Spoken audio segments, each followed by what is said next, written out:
Every relationship you've ever lost started with one sentence you can still hear, one phone call, one screenshot forwarded to the wrong person. You spent years proving yourself to someone, and the whole thing collapsed in an afternoon. By the end of this, you'll understand exactly why trust works this way, and how to use that asymmetry instead of being crushed by it. Think about the last time someone broke your trust. You remember the exact moment, the words, the room, maybe even what you were wearing. Now think about how that trust was built. You can't pinpoint a single moment, can you? There's no memory of the Tuesday afternoon when you first thought, I think I believe this person. Trust arrived like weight gain. Slowly, invisibly, one unremarkable interaction at a time.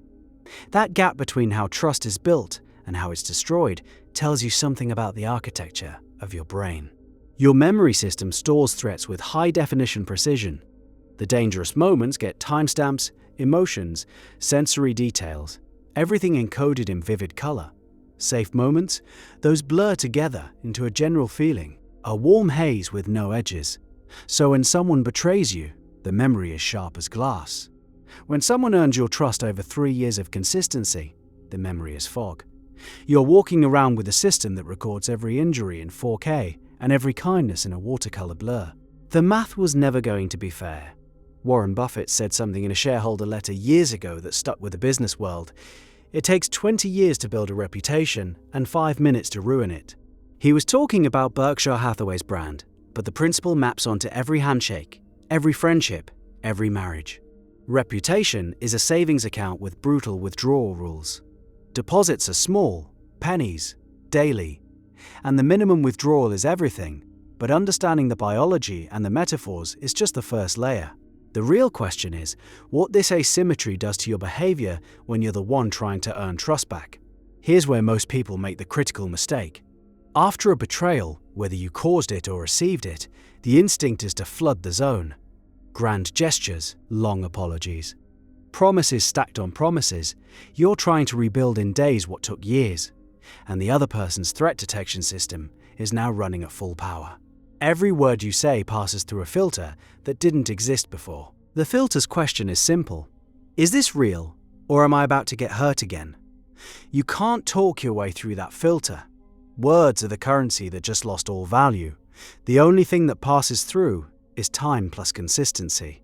Small actions, repeated, with no audience and no reward. That's the repayment plan. There's no shortcut, and the installments are brutal because each one feels like it counts for nothing.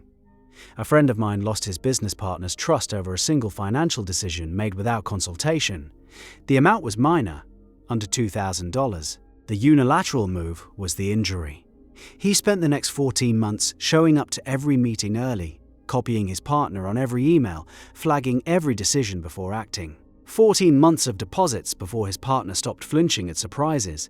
The $2,000 decision cost 14 months of behavioral rent. That ratio feels outrageous until you realize why it exists. Trust is a prediction about future behavior. Your brain builds that prediction from hundreds of data points collected over time. One dramatic counterexample doesn't just subtract from the pile, it reweights the entire dataset. Suddenly, every past data point gets re-examined. Was that kindness genuine, or was I being set up? One betrayal makes every previous positive interaction suspicious retroactively. You're not just losing the present, you're contaminating the past. This is why some relationships never recover. The cost of reprocessing every memory through a lens of suspicion is exhausting. Some people run the numbers unconsciously and decide the energy required to rebuild just exceeds what the relationship is worth. They walk away looking cold. They're actually being efficient. So what do you do with this knowledge if you're the one who broke trust? You stop performing recovery and start practicing patience. The grand gesture is for you, to make you feel like you're doing something. The other person needs something quieter. They need to catch you being trustworthy when you don't know they're watching. The unobserved moment is the only one that counts, because it's the only one that can't be staged. And if you're the one whose trust was broken, this is where the asymmetry actually works in your favor. Your heightened vigilance, that exhausting state of watching for the next betrayal, is a scanning system with extraordinary resolution. You'll see the truth faster than you think. Genuine change and performance have different textures. Performance is consistent when it knows you're looking and sloppy when it thinks you're not. Genuine change is the opposite, slightly awkward, imperfect, but uniform across contexts. The person fumbles because they're actually rewiring habits, and rewiring is clumsy work. There's a study from the Kellogg School of Management that looked at trust recovery in negotiation contexts. Participants who received an apology plus a promise recovered some trust, but participants who received an apology plus a structural change, a new rule, a new process, a verifiable constraint on future behavior, recovered significantly more. The lesson cuts deep. Words plus architecture beats words plus words every single time. Think about what that means for your own life. When you apologize to someone, are you offering words or structures? "I'm sorry, it won't happen again" is words. "I'm sorry, and here's the new system I've built, so the situation that led to this can't repeat" is architecture. One asks the other person to trust your willpower. The other asks them to trust a mechanism. Mechanisms are trustworthy in a way humans struggle to be. Now zoom out further. This asymmetry shapes entire institutions. Banks, governments, brands, they all live inside the same math. Wells Fargo spent decades building a reputation as a community bank. The fake account scandal erased that in weeks. Years later, the company still carries the scar in every headline, every customer interaction, every regulatory review. Millions of employees who had nothing to do with the fraud pay the tax daily.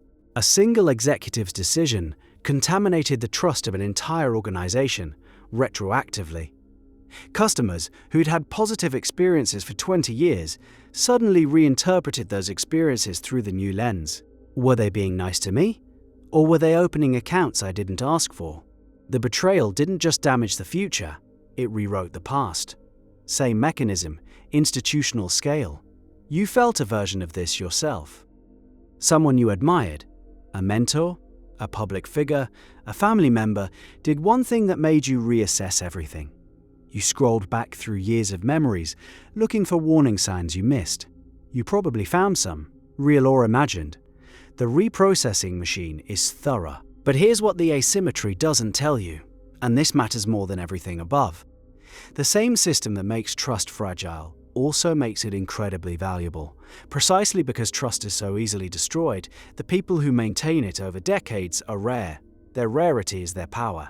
You know someone like this. The person in your life whose word is absolute. When they say they'll be there, you don't check.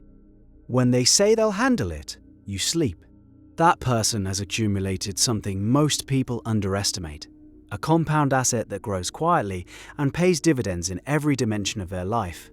Opportunities flow to trusted people. Information flows to them. Second chances flow to them. Because even when they stumble, the weight of their track record absorbs the impact. A single mistake from someone with decades of consistency gets processed differently. "That's unlike them" is one of the most powerful sentences in the English language. It means the dataset is so strong that one outlier can't reweight it. You can build that sentence around yourself. The formula is boring on purpose. Show up, follow through. Say less than you know. Deliver more than you promise. Do this when it's easy and when it costs you something. Especially when it costs you something. Because those are the deposits that compound fastest. The asymmetry of trust isn't a flaw in human wiring. It's a price signal. It tells you exactly how valuable consistency is by showing you how expensive its absence becomes. Every day you keep your word, when nobody's tracking, you're stacking an asset that most people are too impatient to build. Your reputation is being written right now, in the margins of conversations you think are unimportant, in the emails you almost didn't reply to, in the promises you made to someone with no leverage over you. Those margins are the manuscript, and the people around you are already reading it.